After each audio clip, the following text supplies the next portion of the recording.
Bapak, Ibu, saudari dan saudara yang terkasih, selamat malam semua. Belum ngantuk ya? Baik, malam ini kita semua bersuka cita dan sekaligus juga kita diajak untuk merenungkan kira-kira ada makna apa dari kisah yang tadi baru kita dengar, sekaligus juga perayaan yang setiap tahun kita rayakan ini. Mungkin Bapak, Ibu, saudari dan saudara masih ingat beberapa waktu lalu Dahlan Iskan dalam satu kesempatan mengungkapkan sesuatu yang menurut saya cukup menarik.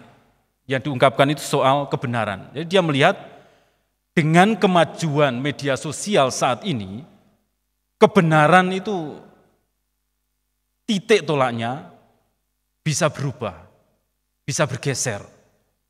Kalau dulu mungkin kebenaran itu diukur, ditumpukan pada realitas, pada fakta. Tetapi saat ini karena banyaknya media yang beredar itu dan berita-berita yang kesana kemari yang simpang siur, dia mengatakan kebenaran akhirnya ditumpukan pada persepsi. Nah, kalau kita renungkan, ketika kebenaran itu ditumpukan pada persepsi, kira-kira kebenaran itu akan menjadi utuh atau tidak? Kita pasti akan kesulitan untuk menemukan kebenaran yang utuh karena semuanya bisa dibuat, bisa dipersepsikan, dan persepsi itu sangat subjektif. Tidak lagi ditumpukan pada fakta, atau mungkin ditumpukan pada fakta tapi hanya sedikit fakta, diberi caption atau cerita narasi macam-macam, akhirnya bergeser dari kebenaran yang sesungguhnya. Nah, kalau kita perhatikan, kita bertumpu dari sisi ini, kita bisa melihat kasih Allah yang diwartakan kepada kita dalam inkarnasi Yesus ini adalah sebuah fakta.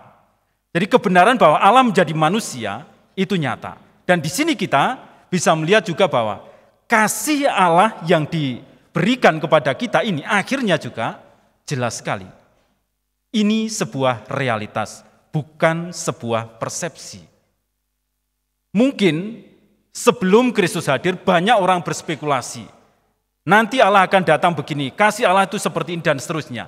Tetapi dengan hadirnya Kristus, Allah yang berinkarnasi menjadi manusia ini, semua hendak diberitahu bahwa kasih Allah itu bukan ada di tataran persepsi, tetapi ada di tataran realitas. Oleh karena itulah kita selalu mendengarkan ada banyak cerita dalam kitab suci yang memperlihatkan kepada kita realitas itu. Jadi kasih Allah itu nyata, real, ditumpukan pada realitas, bukan persepsi. Nah, kalau kita perhatikan lebih jauh, kasih yang ditumpukan pada realitas ini memiliki beberapa hal. Yang paling tidak kita bisa melihat ada 4 aspek di situ. Yang pertama, kita bisa melihat bahwa kasih Allah yang ditumpukan pada realitas itu mempersatukan. Jadi kalau tadi kita mendengar Kaisar Agustus mengeluarkan perintah untuk mengadakan sensus. Sensus ini mungkin secara politis, dari sisi sejarah dunia, dilihat sebagai sebuah kejadian manusiawi biasa. Tapi kalau kita perhatikan sungguh-sungguh, kita bisa melihat ada sesuatu yang terjadi di situ. Sensus dalam kondisi dan situasi seperti di zaman itu, bukan zaman sekarang. Mungkin kalau zaman sekarang bisa dikerjakan dengan sangat cepat, tapi dulu tidak. Di sini saja kita sudah mendengar cuplikan bahwa Yusuf ini harus berpindah tempat dari Nazaret ke Bethlehem asalnya. Ini tidak mungkin perjalanan dikerjakan kalau pada saat itu tidak ada persatuan, tidak ada kedamaian. Dan justru gerakan ini akhirnya menggambarkan kepada kita gerakan seperti reuni. Keluarga yang dulunya mencar kemana-mana itu akhirnya berkumpul di satu tempat. Keluarga Yusuf mungkin juga demikian. Mereka ada di berbagai macam tempat. Akhirnya karena sensus, mereka harus berkumpul di Bethlehem.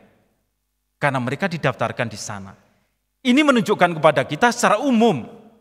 Realitas ini menggambarkan kasih Allah hadir ketika kita semua saling bertemu dalam kesatuan, dalam kedamaian.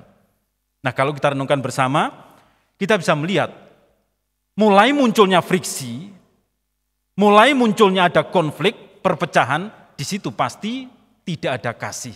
Atau kasih yang dulunya mungkin sudah terbina karena tidak ada persatuan, ada konflik, ada pergesekan, menjadi rusak.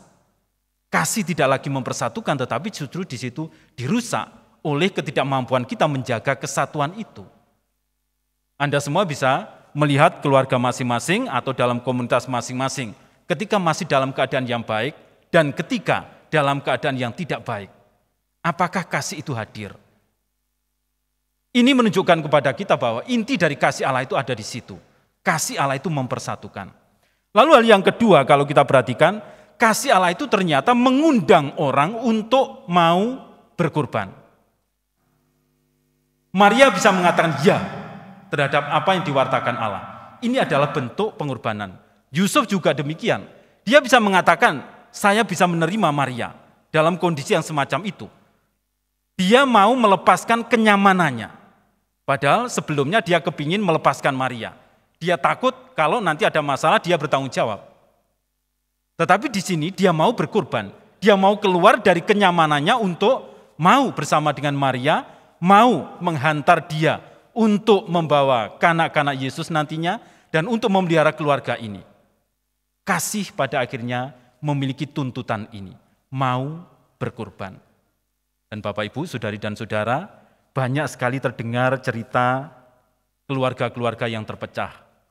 Keluarga-keluarga yang tidak rukun, komunitas-komunitas yang mengalami perubahan juga yang dulunya baik menjadi terpecah belah. Karena apa? Salah satunya ini, mulai tidak ada kemauan untuk berkorban bagi yang lain.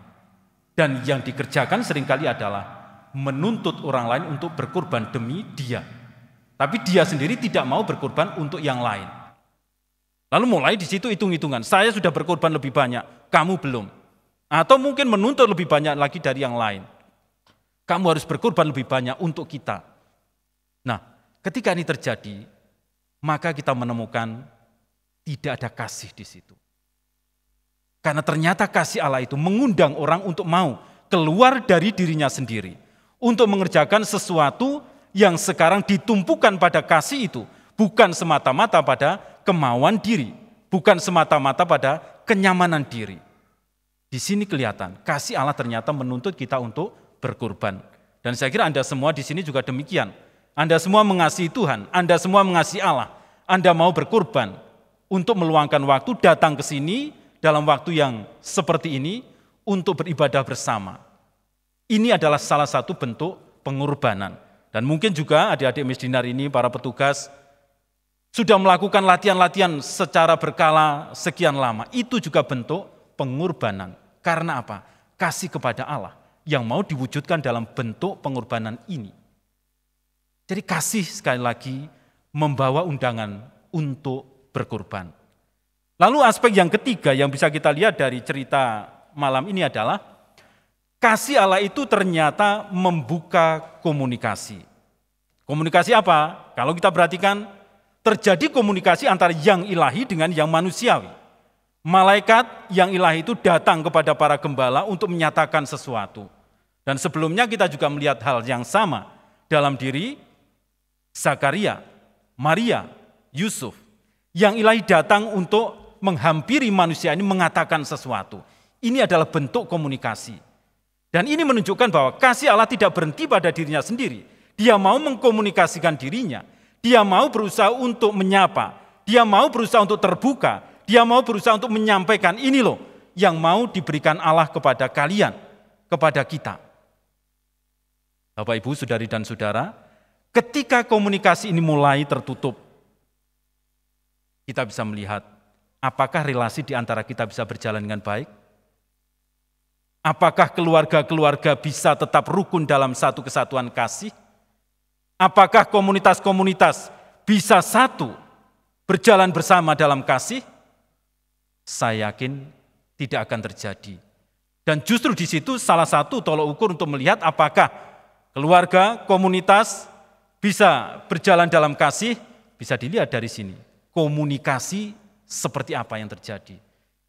Kalau tidak terjadi komunikasi, kalau di situ komunikasi macet, kalau di situ saling mendinginkan hati dan tidak mau terbuka terhadap yang lain, di situ mulai lunturlah kasih itu.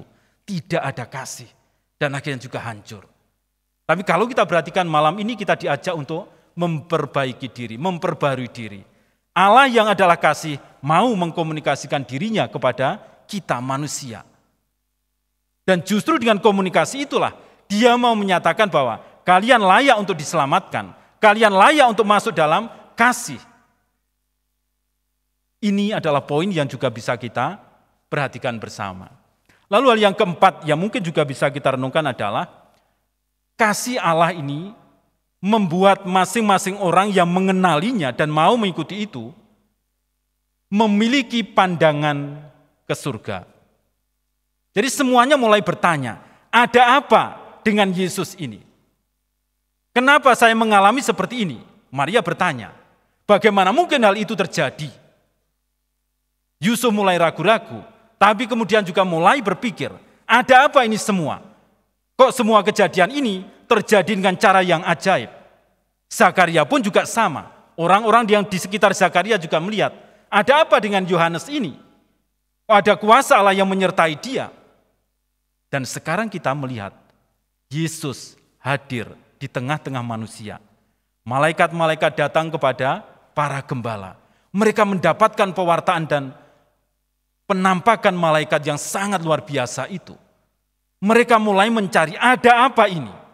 Siapa Yesus itu?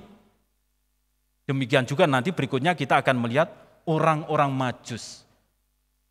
Mereka semua bisa datang untuk melihat Yesus. Mereka tahu ada sesuatu di situ. Ada keilahian yang hadir di tengah-tengah mereka. Dan inilah yang membuat mereka kemudian mulai melihat, mulai memandang, mulai berefleksi. Ternyata ada yang kudus hadir di tengah-tengah kita. Yang kudus yang hadir di tengah-tengah kita ini mau apa? Mereka mulai berpikir. Mereka mulai merenungkan. Ini mau membimbing menuju kepada keselamatan. Oleh karena itulah saudari dan saudaraku, ketika kita sungguh-sungguh mau menghidupi kasih dengan berbagai macam aspek tadi, ada bagian ini yang tidak boleh kita lupakan. Karena kasih ini yang sungguh-sungguh real, yang sungguh-sungguh nyata dari Allah akan membimbing kita untuk menuju kepada Allah. Salah satu tokoh Karmel, Santa Teresa Avila juga mengatakan hal yang sama. Ketika orang sudah ada dalam persatuan dengan Allah, apa yang terjadi? Hatinya tetap terarah kepada Allah, sementara tindakannya mengalirkan kasih itu di antara sesama. Jadi kalau kita sungguh-sungguh mau merefleksikan ini, sangat kelihatan di situ. Kasih Allah ini membuat orang menjadi sadar, ada kuasa ilahi yang bergerak di tengah-tengah kita. Kita ditantang untuk menyadari itu. Kita ditantang untuk mengenali itu. Dan ketika kita tahu, sadar, kenal Allah yang ada di dalam kita, Allah yang ada di tengah-tengah kita, kita sekarang diajak untuk menjadi saluran kasih itu kepada sesama. Hati kita tetap terarah kepada Allah. Perbuatan kita terarah kepada sesama. Dan ketika hati yang terarah kepada Allah ini dipenuhi dengan kasih-Nya, saya yakin perbuatan kita pun juga akan mengalirkan kasih Allah kepada sesama. Bapak, Ibu, saudari dan saudaraku yang terkasih, malam ini kita diajak untuk merenungkan hal ini. Kasih Allah bukanlah persepsi, tetapi kasih Allah itu sungguh-sungguh real.